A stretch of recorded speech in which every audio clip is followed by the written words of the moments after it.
Salut à tous, bienvenue sur le plateau de C'est quoi un ingénieur pour un nouveau numéro. Alors une fois n'est pas coutume, je vous propose de débuter cette émission avec un chiffre qui a de quoi surprendre. 63%.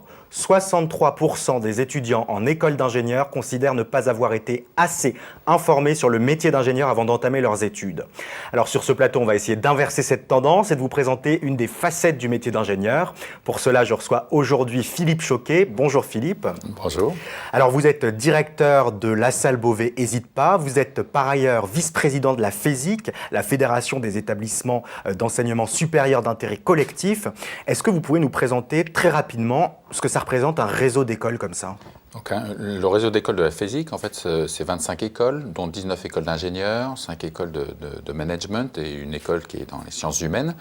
En fait, un réseau comme la FESIC, c'est un regroupement d'écoles qui ont des champs différents, mais qui sont complémentaires les unes des autres. C'est aussi un réseau qui représente en fait ce qu'on appelle le troisième secteur, c'est-à-dire les établissements d'enseignement supérieur qui ne sont pas à but lucratif. Et donc, c'est un secteur qui est important, qui est en relation avec l'État. Et donc, le réseau permet une meilleure représentation vis-à-vis de l'extérieur. C'est des écoles, on le voit à travers les entretiens, et vous nous le disiez, qui représentent des secteurs très variés. Finalement, quand on a du bâtiment, du travaux publics, de l'agronomie, de la chimie, c'est quoi ce qui va lier tout ça, toutes des écoles comme ça? Alors, ce qui lie ces écoles, en fait, quelque part, c'est leur histoire et leur mode de fonctionnement. C'est ce que je disais tout à l'heure. C'est des écoles qui ont une excellence académique au travers de l'enseignement, de l'accompagnement des élèves, de la recherche. Et cette excellence est reconnue par l'État. Nous sommes tout en contrat avec l'État, donc c'est une garantie de qualité. Ce qui nous relie aussi, c'est les valeurs, la relation que nous avons vis-à-vis des jeunes. C'est quelque chose d'essentiel. Notre objectif, dès lors que nous admettons un jeune, c'est qu'ils réussissent, et on a des taux de réussite qui sont remarquables par rapport à d'autres scores d'établissements de l'enseignement supérieur. Et ça, donc, c'est des valeurs communes, un projet commun pour les étudiants qui viennent chez nous. Finalement, comment on peut intégrer des écoles de la FESIC, par exemple la salle aussi, c'est après le bac, après une prépa? Alors, dans les écoles d'ingénieurs donc de la FESIC, la plupart ont un système d'admission post-bac, avec un concours, avec quelquefois des entretiens. Le fameux APB. Le fameux, et au travers du fameux APB, il y a également des recrutements post-prépa, pour les écoles d'ingénieurs, mais également pour les écoles de management. Donc, on peut également intégrer une école d'ingénieurs après un IUT, après un BTS. Donc, il y a de plus en plus de systèmes de passerelles qui permettent à des jeunes qui n'ont pas osé pousser la porte d'une école d'ingénieurs d'entrer après avoir fait un premier cursus dans une autre structure. Et alors, est-ce que le fait d'appartenir, par exemple, comme la salle Beauvais Hésite pas, à un réseau d'écoles, ça permet de créer des liens, par exemple des projets communs, des formations communes? Oui, c'est clair. Le fait de se retrouver avec des écoles qui sont sur d'autres champs thématiques nous permet en permanence d'améliorer nos propres enseignements, permet aussi de voir les évolutions du monde économique dans lequel nous avançons, et ça permet effectivement de faire des passerelles.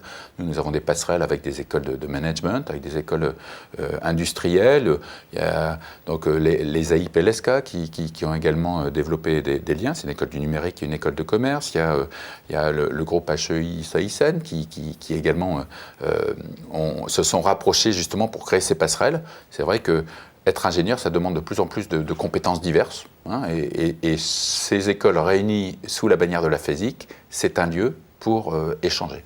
Et alors justement, toutes ces écoles, notamment la salle, j'imagine, la salle Beauvais Hésite pas, elles ont la particularité de proposer des programmes d'apprentissage. Alors, ça fait quoi d'être étudiant ingénieur apprenti? Qu'est-ce qu'on a en plus et comment ça fonctionne? C'est vrai que ça, c'est récent, cette notion de pouvoir aller jusqu'à un diplôme Bac+5 par la voie de l'apprentissage. Donc c'est quelque chose que nous avons développé pour répondre aux besoins de certains jeunes, pour répondre aussi aux besoins des entreprises qui souhaitent fidéliser de futurs ingénieurs.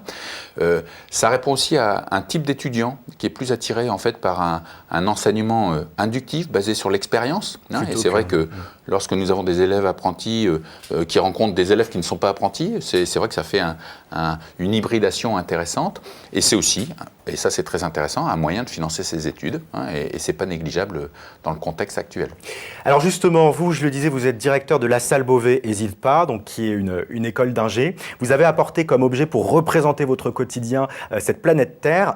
Pourquoi et à quoi ressemble votre quotidien de directeur d'école d'ingé? Alors, c'est vrai que je suis une école, donc la Salle Beauvais, c'est une école d'ingénieurs en sciences de la vie, de la terre et de l'environnement, hein, donc qui va de l'agronomie et qui passe par l'alimentation. On a également une filière en géologie et globalement, c'est autant de métiers qui contribuent à faire que notre planète soit davantage vivable. Hein.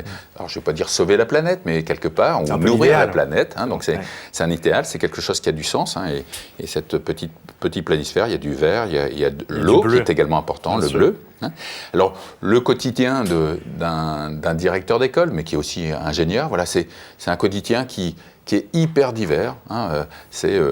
Ça peut être des contacts politiques, ça peut être des projets de développement, c'est des ressources humaines, ça c'est omniprésent, c'est aussi la gestion d'une entreprise, c'est un coup de téléphone au Brésil pour valider un projet de développement, et puis ça se termine le soir avec une réunion étudiante pour discuter de leurs projets, de leurs animations, la future intégration des étudiants de première année l'année prochaine, voilà. C'est beaucoup une vie très riche. Une vie riche. Alors, vous le savez, on est dans l'émission C'est quoi un ingénieur? Donc finalement, on a envie d'avoir un peu le point de vue de nos interlocuteurs dessus. Vous qui avez un regard à la fois d'ingénieur diplômé, maintenant de directeur, vous recrutez des élèves, donc vous savez un peu le profil que vous cherchez. Très rapidement, c'est quoi pour vous un ingénieur? Alors, un ingénieur, chez moi, je dis toujours, c'est 3 lettres IES. C'est quelqu'un d'innovant, quelqu'un d'entreprenant, et quelqu'un qui sait donner du sens à ce qu'il fait au quotidien. Et un ingénieur, bon certes c'est quelqu'un qui est avant tout scientifique, mais c'est quelqu'un qui crée quelque chose, hein, qui contribue à apporter des solutions à des problèmes qui se posent dans la vie, dans la société. Hein, et je pense que c'est ça un ingénieur. Et c'est sur ces belles paroles qu'on va se quitter. Merci beaucoup Philippe Choquet d'avoir été avec nous. Merci à vous. Je rappelle que donc vous êtes directeur de la Salle Beauvais, ESIDPA, et merci à vous d'avoir suivi ce nouveau numéro de C'est quoi un ingénieur. Alors on a vu maintenant le point de vue d'un directeur d'école, c'est aussi très intéressant, mais pour bien connaître les professions et les métiers d'ingénieur, eh bien il y a beaucoup d'autres facettes. Alors je vous propose qu'on se retrouve très vite pour une nouvelle émission, et d'ici là vous pouvez voir, revoir et partager cette émission sur mcetv.fr, et je vous donne rendez-vous sur mon blog L'Ingénieur Ingénieur. Salut!